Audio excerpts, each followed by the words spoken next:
thought it was like this because I saw this in a book, or my teacher told me this, or I heard it in this song, or someone who had never traveled told me this story. But there's nothing like seeing for yourself, because no one can make you unsee what you've seen or unhear what you've heard.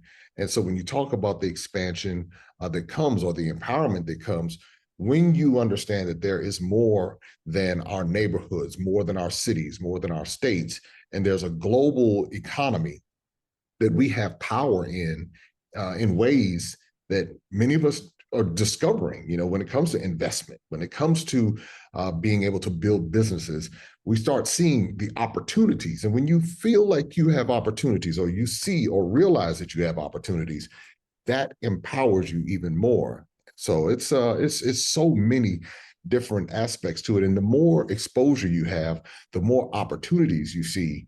And it's almost like when I saw this in 2018, Dr. Boyce, I knew I had a responsibility to come back and share this with my community, because if I didn't share, then who was going to share? Because we were trying to, spend years trying to figure it out. And, what am I going to do with my money here? And how do I make this happen over there? And so when I've watched people transform just their mindset, and where they used to be fearful, or where they used to be hesitant, or where maybe they never traveled before, now they're starting to travel. It's like one lady who's with us now, her name is Veronica, and she joined us in Egypt last year. And she said, I'd never been on a plane before. And so this is another group that we're working with. She had been with them. She came last year. She said, I'd never been on a plane before. I'm 63 years old. She said, but I got on the plane, and she said, you know what?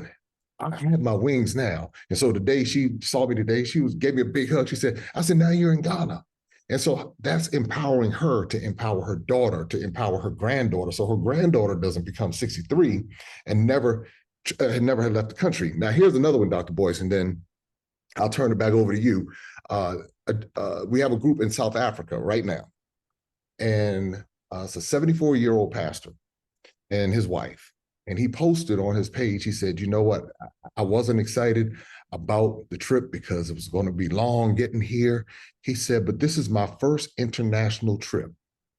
I said, wow, just at 74, his first international trip. He said, but I'm so glad I did it, because I'm able to see the similarities in the cultures, and I'm able to see how we move and how we flow. So when you do or create these types of opportunities for people, they take it back home, and then they process it how they need to process it. And as that happens, it's just like, this is how we change our community. This is how we change the circumstances we're in, because we're now having the exposure, and others can now take it and empower themselves and run with it and empower their families. Wow. Well, what's interesting to me, man, is I know that sometimes um, fear is contagious. Sometimes among our people, in the sense that when I look at what's happening politically, and by the way, I should pause for a moment. If I start to glitch or something, or I freeze or anything, somebody let me know in the chat, because we've had that issue. So give me a yes if you can hear me okay. Let me know if I'm coming through all right. Um, so basically, I see a lot of scared Black people right now, Oh yeah. particularly with what's going on in Washington and everything. And not just Washington, but what's happening with the economy. There's a slowdown. You got artificial intelligence coming along, which creates a lot of uncertainty, and there's just fear, right? And I find that fear is made worse when you feel like you are constrained in a certain space.